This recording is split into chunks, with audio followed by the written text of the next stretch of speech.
እንግዲህ ጉድ እያየን እየሰማን እንገኛለን። አብርሽና ሄርሜላ ዛሬ ዳኒ እንዲገናኙ አድርጓል።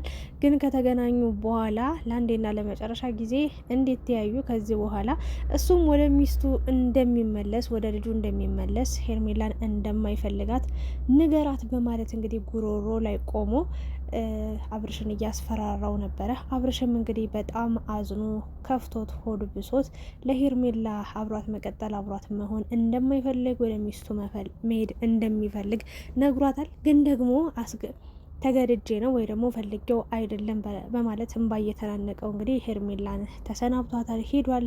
ሄርሜላም ተናዳለች። እንዴት ዳኒ ፊት እንደዚህ ይለኛል? እኔ ነገሩን ሁሉ ትቼ ነበረ፣ ቤቴን ዘግቼ ቁጭ ብዬ ነበር፣ ለምን ጠርቶ እንደዚህ ይለኛል? ቴክስት እንኳን መጻፍ ትቼ ነበር በማለት እንግዲህ ሄርሜላን በጣም እንዳዘነች እየተናገረች ትገኛለች። አብርሽ ግን በጣም ብዙ ሰዎች መነጋገሪያ እያደረጉት ይገኛሉ። የቀመሰው የበላው ነገር ምን እንደሆነ አይታወቅም። ግን ደግሞ እንደምታዩት በዳኒ ቁጥጥር ስር ውሏል።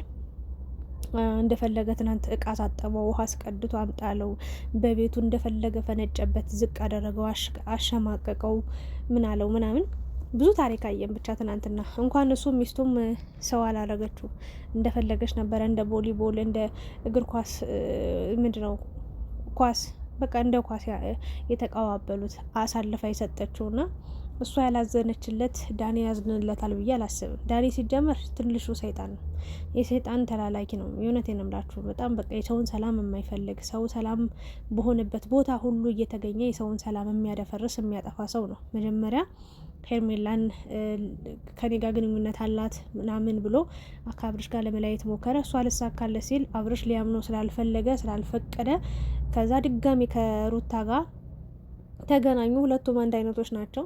ከዛ ምን እናደርግ ተባለ፣ እንደዚህ ተባለ። አብርሽ ላይ ፋይል ተያዘበት። ከዛ በኋላ እንደፈለጉ አብርሽን ማሽከርከር ጀመሩ። ከዛ ደግሞ በቃ ሁሉን ነገር ትተ ሄርሜላን ከህይወት አስወጣት፣ አልፈልግሽም በላት ምናምን፣ እንደማትወዳት እንደማትፈልጋት ንገራት ተብሎ እንግዲህ አብርሽም ተገዶ የእውነት ግን ይሄ ልጅ እናንተ ሄርሜላን ሳያፈቅራት አይቀርም። የእውነት በጣም ጠረጠርኩኝ። ታውቃላችሁ፣ አይኑ በእንባ ተሞልቷል። በቃ ከሷ ተለይቶ በዚህ 2 ቀን መቆየቱ ራሱ በቃ ምን ያህል ከባድ እንደነበረበት ነው ካስተቃቀፉም ካሳሳቡም የተረዳሁትኝና ሄርሜላም ያው በእርግጥ እሷ ራሷ አትነቃም። እኔ ግን ስለ አብርሽ ማውራት ምፈልግ ስለ ዳኒ ያው ነግሬያቸዋለሁ። በጣም ተንኮለኛ ነው፣ መሰሪ ነው። በጣም በቃ ማንም አይችለውም በተንኮል። በነገራችን ላይ ሩታንም ተንኮልና ክፋት ሴራ ያስተማራት እሱ ነውና ብቻ ቤተሰቦቹ ሳይቀሩ እንግዲህ ተመልካች ሳይቀር ሩታ ሲሉ የነበሩ ሰዎች እኔን ጨምሮ ሳይቀር ሁሉም ሰው ሩታ ላይ እየፈረደ ይገኛል። እንዴት ባልሽን በዚህ ልክ አሳልፈሽ ትሰጫለሽ? እንዴት እንደዚህ ቪዲዮስ ለመቅረጽ እንዴት ሳስቻለሽ? የሚል ኮሜንቶች እየተሰጡ ይገኛሉ። ብዙዎቹ ብቻ በዛም በዚህም እየተነጋገሩበት ሩታን በጣም እየተቹ ይገኛሉ። አብርሽም እንግዲህ እንደምታዩት አንገቱን ደፍቶ ዝም ከማለት ውጪ ምንም ነገር ለማድረግ እየሞከረ አይደለም። ቴሌግራም ላይም በትንዋለን፣ እንደዚህም በትንዋለን፣ ፋይልን ይኸው እዚህ ጋር አለ፣ ተናገር አውጣ ምናምን። ዳኔ ታውቁታላችሁ፣ በጣም ተንኮለኛ ነው።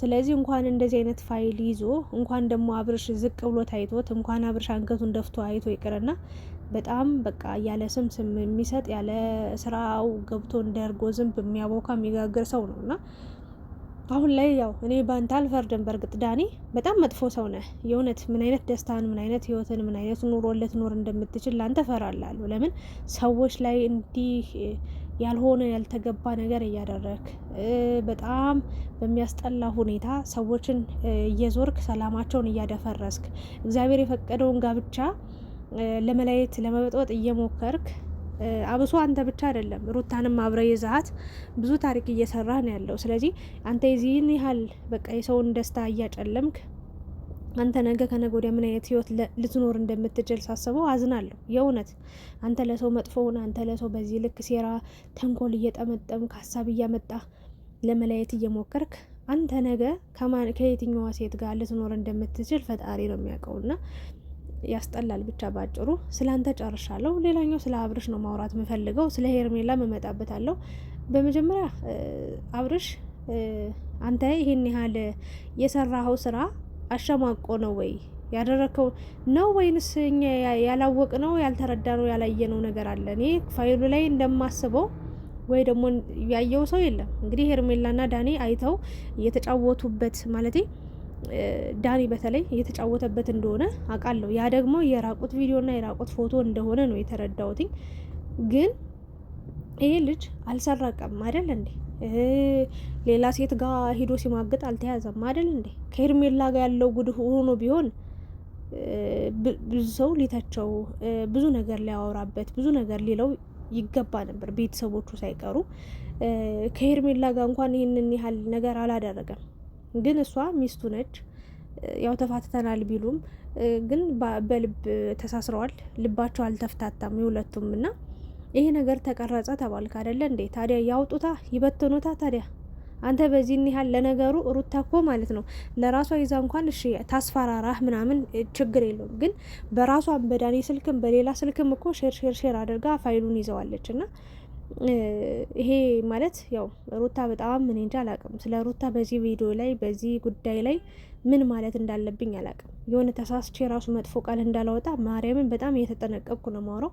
ለማንኛውም ግን ስህተቱን ከባዱን ስህተት ከባዱን ጥፋት ያጠፋችው ሩታ ነች፣ ዳኒ አይደለም። እና ዳኒ ደግሞ የልብ ልብ ሰጠችው፣ በቃ ይዞ ምናምን አለችው፣ ደገፈችው፣ አበረታችው፣ ዳኒሻ ዳኒሻ እያለች እሱም በቃ አናታችን ላይ ፊት ብሎ አብርሽን እንዴት እያሰቃየው እንዳለ ማየት ትችላላችሁና አብርሽ በዚህን ያህል ደረጃ እንዴት ዝም ሊል ቻለ? ዝምታው ምንን ያመለክታል? እንዲህ የሆነ እንዲህ እየተበደለ እንዲህ እየተገፋ እንዲህ እየተናቀ እንዲህ እየተንቆሸሸ ሙሉ በሙሉ ንግግር ራሱ አጦ የሚያወራበት አንደበት አፍ አጦ ጸጥ ብሎ ነው ያለው። ልክ በፕላስተር አፉ እንደታሸገ ሰው ማለት ነውና ይሄ የሆነበት ምክንያት ምንድን ነው? አብርሽ በዚህን ያህል ደረጃ ምላስ የለህም ወይ? አፍ የለህም ወይ? አንተም እኮ መፍት አለ። ማንም ሰው የፈለገውን ነገር ቢያወራ ዜጋ ቢላላጥብህ ግድ ሊሰጥ አይገባም። እች ሴት ውሽማ ወይ ሌላ ሴተኛ ዳሪ ወይ ደግሞ በቃ ሌላ ዝም ለመንገድ ላይ ያገኛት ሴት አይደለችም። አብራ እኮ ለወራቶች ከወራትም በላይ አልፎ ለአመት አቅፋ ተኝታለች፣ አቅፋ አድራለች። ገላህን አይታ ገላዋን አይታ ብዙ ታሪኮች ተፈጥሯል አይደል እንዴ? በትዳር ነበራችሁ። ስለዚህ እች ሴት ይሄን ያህል ፋይል ብትወጣብህ ሲጀምር ማስፈራራት መቻል አለብህ። አንተ ራሱ ወንድ አትሆንም እንዴ? እንደ ወንድ አትሆንም እንዴ አብርሽ? ለምንድን ነው በዚህን ያህል ደረጃ አንገትህን ልትደፋ የምትችለው? የምትሸማቀቀውስ ምን በድለ ነው? ነፍስ አጥፍተሃል ወይ? ያልገባኝ ነገር ነፍስ እኮ አልጠፋም እዚህ ጋር አይደል እንዴ? ቪዲዮ ተያዘብህ ያለ ፍላጎትህ፣ ያለ እቅድህ፣ ያለ ፕሮግራምን ነው አይደል? ያ ነገር ሁሉ የሆነብህ። ሁሉም ነገር ደግሞ እግዚአብሔር ይመስገን ካሜራ ላይ አለ። እናንተ ህይወት ሙሉ ህይወታችሁ ካሜራ ላይ ነው አለ። ማስረጃ መረጃ ባለበት ሀገር ህግ እርሷን ራሱ ባትከሳትም ባታሳስራትም ይህንን የማድረግ በቃ ሞራሉ ወይ ደግሞ የሆነ እንትን እንደሌለ አውቃለሁ፣ ጭካኔው እንደሌለ አውቃለሁ። ግን የእውነት ለመናገር ሩታ በአብርሽ ቦታ ሩታ ሆና ቢሆን እስካሁን የምሬን ነው ምላችሁ ቂሊንጦ ከተው ነበር፣ ታሳስረው ነበር ለአመታት። ግን አብርሽ እንደሱ ጨካኝ አይደለም። እና አንተ ማስፈራራት አትችልም ወይ? እኔ ምከስሻለሁ፣ እንደዚህ ማስረጃ አለኝ፣ ያለ ፍላጎቴ ቪዲዮ ተቀርጿል፣ ምንም ባልሽ በሆንም ያለ ፍላጎቴ ካንቺ ውጭ ሌላ ሰው እንዲያዩ የማልፈልገውን ነገር አድርገሽብኛል፣ ቪዲዮ ቀርጸሽብኛል፣ ስለዚህ ከስሻለሁ ብለህ አንተስ ማስፈራራት አትችልም ወይ? ለምንድን ነው በዚህ ልክ ዝም ያልከው? ለነገሩ ምናልባት የሩታን መጨረሻ ምን ልታይ ይሆናል? በዚህን ያህል ደረጃ የታገስከው የሩታን በቃ ማንነት በግልጽ በቃ እንዲወጣ እውነታ እንዲታይልህ ሊሆን ይችላል እያደረክ ያለው ነገር። ግን ደግሞ በእርግጥ ነገ ከነገ ወዲያ ብዙ ነገር የምናየው ነገር አለ። የአብርሽ ዝምታ በጣም አስፈርቶኛል፣ የእውነት ስነግራችሁ ማለት ነው። እና በጣም አስቸጋሪ ነገሮች ሊፈጠሩ ይችላሉ። የሚዲያ ሰዎች አሁን ውይ ባሌን ላጣው እችላለሁ እኮ ብለው መፍራት ቀርቷል። ሴቷም ወንድየውም ውይ ሚስቴን ላጣት ነው ብሎ መፍራት ቀርቷል። እንትና ከበደ ቤት ዘለቀ ይመጣል፣ ዘለቀ ቤት አበበ ይመጣል እያሉ ኑሯቸውን በጣም የሆነ በተግማማ ሁኔታ ነው የሚኖሩት። የምሬን ነው ምላችሁና ሩታ አሁን አብርሽን ማጣት ቢያስፈራት ኑሮ ቢያስጨንቃት ኑሮ አብርሽ ቤት ሌላ ወንድ ይመጣል ወይ ዳኒ ይመጣል ብላ ባታስብ ኑሮ ይህን ያህል ደረጃ አትራመድም ነበር። ለማንኛውም ግን አብርሽ አንተም የማስፈራሪያ መረጃ ነበረ እጅ ላይ፣ ግን ይህንን ነገር ለምን እንዳላደረግከው አላቅም። ሜቢ እንግዲህ ለተመልካችም ለሁሉም ሰው የሩታ ማንነት የዳኒ ማንነት ለመግለጽ ሊሆን ይችላል ብዬ ነው የማስበው። ለማንኛውም ዝም ማለት የለብም። አንተም ከነሱ እኩል እነሱ እንደዚህ እንደሚያደርጉ ምንም ነገር ማድረግ አይጠበቅብም። የምር ያስጠላል እኮ በቃ ጠብ ውሃ አምጣ ምናምን እንደዚህ በለት። ለምንድን ነው እንደዚህ የሰው ባሪያ ሆነ ልትቀር ነው እንዴ? መናገር መቻል አለብህ። ይሄንን ነው ልል የምችለው። ስለ ሄርሜላ ስመጣላችሁ ሄርሜላ ራሱ አሁን ሀሳቡ ምንድነው ከዳኒ ጋር የሆነ ነገር ስትቀጥል አብርሽ የሆነ ነገር ብሎ እንዲተዋት ምናምን፣ ግን ቪዲዮን ታያለሽ እርግጠኛ ነኝ። ቪዲዮን ስታይ ምን አይነት ምላሽ ሊኖርሽ እንደሚችል አላቅም። ቢያንስ ግን አግዙ በቃ። እኔ አሁንም ሄርሜላና አብርሽ ተስፋ አላችሁ፣ አብረው ይቀጥላሉ፣ አብረው ይኖራሉ የሚለው ነገር በጣም ከባድ ነው። እኔ ከሩታ ጋር ቢመለስ ከሩታ ጋር አንድ ላይ ቢሆኑ ነው ደስ የሚለኝ። ብዙ ነገር ይህ ፍቅር ብዙ ዋጋ የተከፈለለት ስለሆነ ማለት ነው። ሄርሜላ እንዳትጎዳ በቃ ከዚሁ ላይ ብታቋርጥ ብታቆም የተሻለ ነው ብዬ ነው የማስበው። ግን ደግሞ ያደረገው ነገር ሁሉ የተናገረች ንግግር ሁሉ ዳኒ ጠርቶት ይህን በል አንበል እያሉ በያዙት ፋይል ነው እንግዲህ ያስፈራሩት የሚገኙት።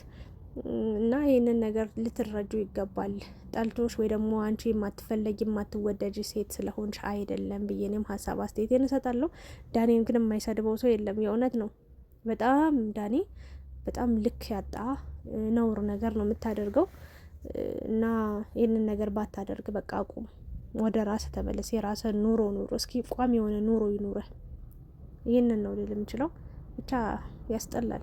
ሩታ ተጫወትሽበት፣ አሳለፈሽ ሰጠሽው፣ የማንም መቀለጃ ማሾፍ ያረግሽው። ቢያንስ ከወንድ ልጅ ነው። እግዚአብሔርን ወይ ጭካኔሽ ግን እግዚአብሔርን ሩታ መቼም አትጸድቂም አንቺ።